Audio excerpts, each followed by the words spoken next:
Olá, seja bem-vindo a este canal Teologia e Graça na Veia. Eu sou o pastor Edinho, seu amigo. O tema deste vídeo, eu faço isso por necessidade.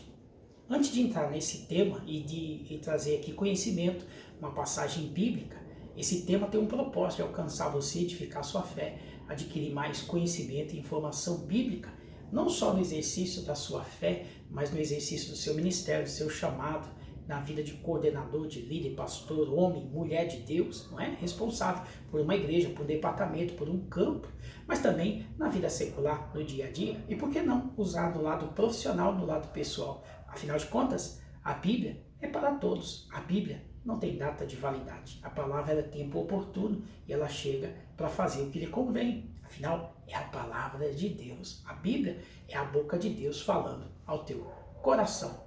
Voltando ao tema, faço isso por necessidade. Pastor, me dá um texto bíblico que justifique isso, pastor. Primeiro, o texto bíblico que eu trago o tema, não é o tema pelo texto bíblico. Um grande equívoco de quem ensina, de quem prega a palavra, é trazer temas e procurar a palavra que se encaixa. Isso, eu não vou falar que isso é pior que heresia, mas isso é um grande erro, um grande equívoco.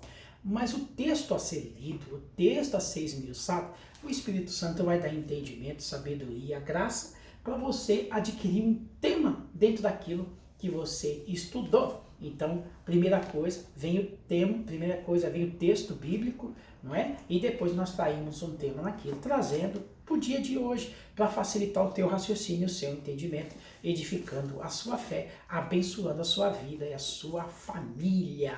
Olha só, Juízes capítulo 6, versículo 11, vai dizer assim: E o anjo do Senhor veio, assentou-se debaixo do carvalho que está em Ofra, que pertence a Joás, a Abiesrita. E Gideão, seu filho, estava malhando o trigo no lagar para o salvar dos midianitas. Primeira coisa, o tema é, eu faço isso por necessidade.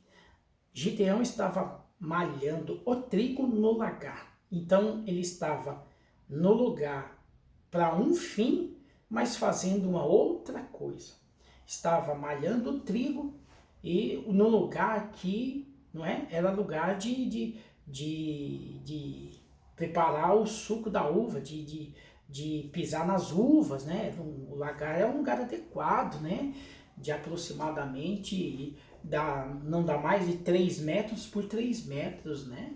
E estava preparando, ele estava vivendo uma fase muito difícil, né? Ele estava sendo oprimido pelos midianitas, né? Já foi um período de 7 anos, né? E havia um período de escassez e fome e miséria em Israel. E dentro da casa, o território de Joás, que era pai de Gideão, ele estava malhando o trigo, né? No lugar que era para preparar, pisar as uvas, né, para extrair o suco, né, o vinho, fazer o suco da uva, o vinho, não é verdade? Então, ele estava fazendo isso para a família, né, para os seus, né, para eles, não é? Não era para Israel propriamente dito, né, mas eles estavam sob uma opressão dos midianitas, né, então estava fazendo aquilo, mas porque os midianitas vinham em tempos e saqueava tudo, né? Mexia no gado, na plantação, no que eles produziam, que a terra que o povo de Israel produzia, os midianitas vinham e saqueavam, né? Então Gideão estava malhando esse trigo para consumo próprio e a sua família, não é? Dentro do território, dentro da fazenda, território da sua família, né? Mas o texto vai dizer que o que ele estava fazendo com um propósito, né? Mas estava fazendo por necessidade, era necessidade, né?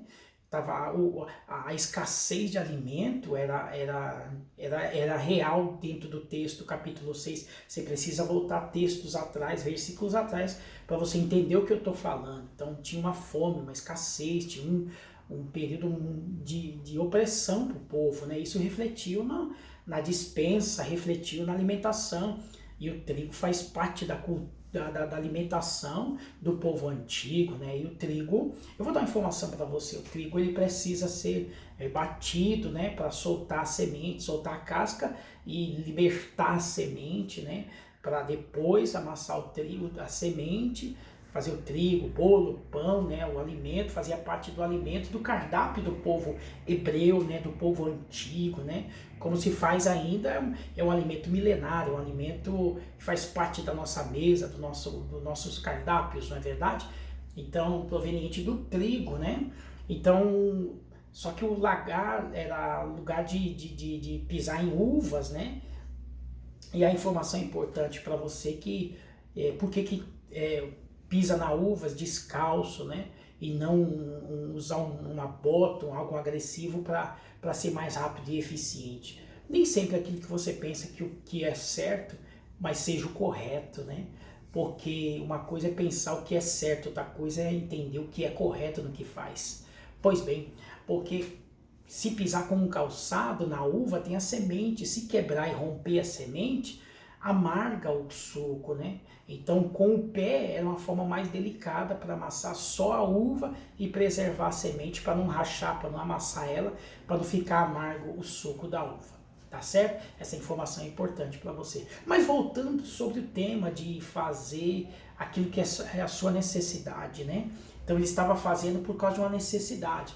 Mas Deus ia se revelar, ia falar com ele por intermédio de uma forma teofânica, pelo anjo, né? É a forma que Deus se revelava também para o homem no Antigo Testamento, de forma teofânica, né? Por intermédio do anjo, para falar e para se revelar e mostrar o seu plano, o seu querer, a sua vontade.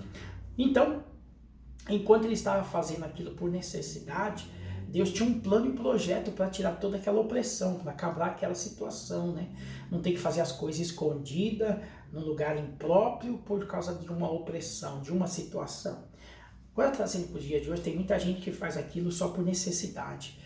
Por que necessidade? Às vezes você está trabalhando num lugar por causa da necessidade, às vezes você está se sacrificando num serviço por causa de uma necessidade, né? Para suprir, para pagar, para suprir as contas por enquanto. Então, às vezes você está indo num lugar que você pretende estar num lugar melhor, você pretende um salário melhor, um emprego melhor, uma obra melhor, mas você está fazendo isso por necessidade. Às vezes você está pagando um preço para ajudar uma casa, para ajudar uma família, para ajudar uma igreja, para ajudar um campo, uma cidade, uma região, mas você está fazendo isso por necessidade, tem um preço para isso, né? Então uma coisa é fazer o que gosta realmente, mas outra coisa é fazer por necessidade. Entenda no nome de Deus, no nome de Jesus, que as coisas tendem a melhorar, porque enquanto eles estavam fazendo aquilo por necessidade, num lugar inadequado, mas que foi adequado para fazer aquilo, para suprir a necessidade da família, Deus já tinha um plano, um projeto estabelecido para tirar toda a opressão, para quebrar aquela... Deus viu o sacrifício, então Deus tem seus planos, Deus seus projetos, e eu sei que eu estou falando com você nesse vídeo, eu sei que por intermédio desta palavra, Deus também fala ao teu coração, porque às vezes você faz algo por necessidade, às vezes você está numa porta pela necessidade, uma porta, Deus abre uma outra porta dentro da mesma porta. Porta é oportunidade, porta é meio, porta é acesso. Então, às vezes, você está num lugar que, por necessidade, mas é esse lugar que vai te dar o acesso para você continuar crescendo. Em Jó 8:7 diz que o teu princípio, na verdade, terá sido pequeno, mas o teu último estágio crescerá em extremo. Às vezes você faz isso por extrema necessidade, porque precisa para suprir, para dar o suporte, a segurança. Mas eu quero dizer para você, do coração de Deus, Filipenses 4:19, o meu Deus, segundo as suas riquezas, suprirá todas as vossas necessidades em glória por Cristo Jesus. Você pode estar julgando e pensando, eu faço isso porque preciso, eu faço isso porque é necessário, mas eu não queria fazer, eu queria estar mais isso desconfortável, eu queria de mais conforto, uma condição melhor. Deus e Ele supre todas as necessidades. Ele supre mesmo. Isso vai passar, as bênçãos de Deus virá, dias melhores virão para você. A opressão Deus quebra, o jugo Deus quebra. Mas às vezes Deus permite você passar por uma situação, mas para viver o necessário, para suprir todas as coisas, o que convém. É um tempo, esse tempo vai passar. O novo de Deus está por vir. E Ele sempre tem o novo de Deus e ninguém impede o novo de Deus chegar, até porque em Isaías 43 vai dizer que Deus faz nova todas as coisas, né? Deus faz o novo também para todas as coisas. Então, prepare o seu coração, o novo virá. Talvez você faz isso por necessidade. É só um tempo e o tempo passa. Isso passa. O melhor de Deus está por vir. Até o próximo vídeo.